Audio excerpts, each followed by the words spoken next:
Hello. I've emerged from my WoW coma to play some more Vital Shell. That's the weekly challenge. It's Clockstopper again. I liked Clockstopper a lot last time it came up. And I go for more or less the same build. It's just it's on Koenig now instead of Meteor. So you get the light weapons first, so I build Bloom Cannon. You'll notice a lot of mobs the Bloom Cannon doesn't hit, like this strange contraption, but it doesn't really matter. I mostly aim away from the enemies anyways, and I just treat it as kind of like an XP farm. I try to let as many in as possible and let them die on top of me. So I get to collect the XP. The most important thing in this run is range and assurance. The more range you get, the safer it is. And you need 2 ranged as quickly as possible. Otherwise, the spider enemies will just stay out of your range. You can't hit them at all. Meteor was a little more forgiving because you got Soul River first, which is a long-range weapon. You'll see here, I misplay this wave quite a bit, I think. I think my general goal on this wave is to let the gray guys in. So they die on top of me so I can pick up the XP and I can trigger the assurance. And then I want to manually aim at the range guys as well. Just so they don't get a bunch of pot shots off on me for free. This wave is also pretty like RNG dependent on like the attack pattern the boss chooses. This one he's doing right here is the one you want to see just as soon as possible because it's when you get the most DPS time on him. But in general, you won't die on that wave. It happens, but not super often. Building in duration, like always. Here I just check how much range I have.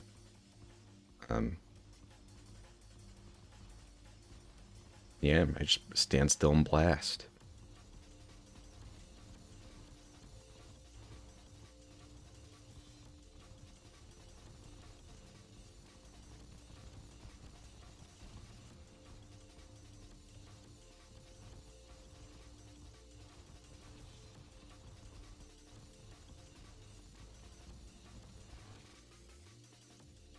Here, got another range. That's awesome.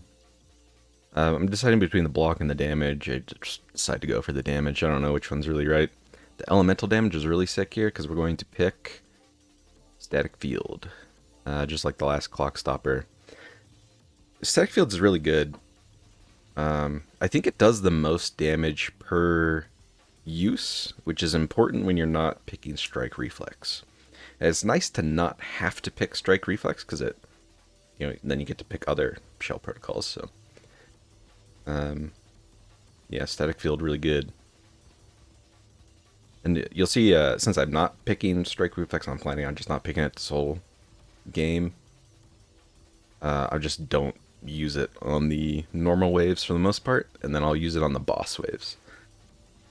And on the boss waves, even when the boss is out of range, I'll press it because just having static field up gives you 20% elemental damage, and once I complete my induration, basically like 90% of my DPS will be elemental. So, and there I'm gonna pick the crit because the attack speed's kind of whatever. You'll get tons of assurance procs. There, I reroll for the Eagle Eye. That's exactly what I want to see. But basically any DPS one would be good here. Mirror Image is really good because you get to avoid 3 attacks for free. This is another boss that's pretty attack pattern dependent. I saw the best one first where he stood still. Well, probably the second best one first where he stood still and did that Omega Cannon. And I think I RNG blocked like 2 of them for free, which is really nice. That wave is super dangerous. Like if he does the mortar one, it really sucks. Which is an it's funny because I think in a normal speedrun you want to see the mortar one first. But in this speedrun, the like bullet storm one's the best because if you haven't moved up to that point, he'll just stand on top of you bullet storm, none of the bullets will hit you, and you'll get to just DPS them for free that whole time. So you can actually get through that wave without moving if you get really lucky. But it's really rare, so I didn't get to play a whole lot this week. So I think this run took me probably like 3 hours to get. Just because it's pretty rare to get it online in the first place. And this is the first run I got that was that had like the right upgrades and everything. You'll see here I'm just trying to move as little as possible. If you don't take that little sidestep, then you'll get hit by like 5 bullets in a row and potentially die if you don't block a bunch of them. So I just take that little sidestep for safety. And you'll see I was using the, I was just pressing static field on cooldown there. Like I was saying, for the 20% elemental damage, even though the boss was out of range. By this point, you'll build up enough of a buffer of special charges that you can press it if a bunch of mobs get close to you. But usually, when a bunch of mobs get close to you, you just have to kill one, and it kind of starts a chain of assurance procs, where you'll kill one, it'll drop the spark, you'll pick up the spark, you'll shoot again instantly, kill another mob, pick up their spark. This wave 11 is probably the most dangerous wave the entire time. So getting out here with as little movement as I did was really, really good. Those mortar mobs do a ton of damage, and that wave just has a lot of range guys in general, which tend to be the most dangerous. And here I'm building towards Induration again on my Soul River. I don't... Boss probably isn't the cleanest, but I don't think I move a whole lot on it, which is good.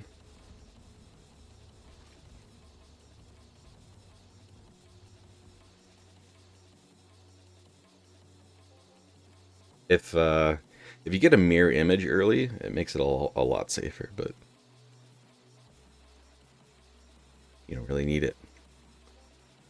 And here you can see how I'm thinking about what to pick, and my thought is I don't really need more DPS, and I think Revive is probably like the second best defensive shell protocol for this challenge, the best being mirror image. So I picked the Revive, just so I don't lose the run. Because like I was saying earlier, it's a lot of resetting to get a run online for this, because you need a specific starting weapon. I reroll so I get range on my first level up, because you need 2 range like pretty early on for you to be able to not die while not moving at all. For the first like 6 waves.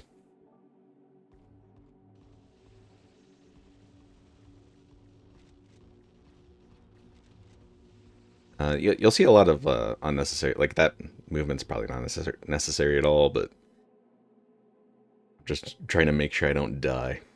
Here I am re-rolling for the second purple, so I can get the Induration on my Soul River now. Now I do a lot of damage.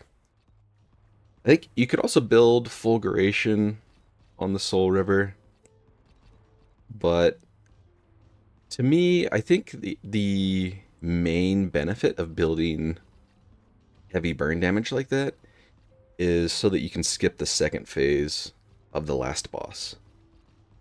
And even though in this it doesn't necessarily save you any time doing that, it would make it a lot safer if you could save it. But I just... It's really hard to skip that second phase if you aren't stacking Blood Temple. Without a giant percent damage buff, it's really hard to do enough burn damage to skip that phase. So I just forego even trying for it at all. I pick up the Lethal Strikes. Crit damage really good. It procs your Induration more, and your Induration's like all your DPS, so really good shell protocol there. And on the last weapon, I don't really care which resonance I build on the last weapon. It just doesn't do a whole lot. And the resonance will only be complete for the last boss. Um, so you'll see I'm just putting crit on it. You can kind of just put whatever on it. That doesn't really matter. It's not gonna really do anything for you. I think I do build liquefaction on it just so that I could potentially luck into, some burn damage on the last boss. Maybe I skip the last phase, but in reality, that's just not going to happen with liquefaction on just the Hand of Justice. So, more range is good. See, I got the second blue, so now I'm guaranteed for that liquefaction. Um, I think honestly, if it were giving me like light stones, I'd probably just put light stones on there for safety. Like here, you see here, I pick up that light stone, put it on. Maybe I should have re-rolled for a light stone on the last one, but like I said, it doesn't. It doesn't really matter. I still have my revive buff too, so I can die and not die for real. I'm not sure if I consume it on the last boss. Like I said, I played this run really, really safe. I think you could do this sub 10 for sure with just a good run, playing more aggressively than I did. You could probably go like sub 5 though, just like on the meteor run. I for sure could have gone sub 5. I just never got a good enough run where I played well enough to go sub 5, and I just ran out of time on that one. But this is the last mob wave, and this is actually one of the easiest waves because by this time, you're like fully stacked. This wave doesn't have a whole lot of ranged, so it's really just mobs walking into you and dying. Pick up the crit, get some more induration procs. Potency is also good because that also increases your induration procs from your bloom cannon, because every projectile proc a full damage induration. So when you get enough potency to add another bullet, that's really good. And then also just in general, the potency is like a percent damage. Although the bloom cannon itself doesn't really do anything. You see here, he charges on me and does this. This attack does so much damage. I almost instantly died there. Oh yeah, you see, I did proc the revive. So if I didn't pick the revive, I would have died there. But the only reason I was playing that crazy in the first place was because I had the revive. But yeah, revive's good. Like I said, I would have rather had mirror image, but if I had mirror image there, maybe I would have died. I don't know. But anyways, there's the run. It's fun playing again. Uh, I'll try to keep posting videos, but no promises on the frequency. All right, catch you later.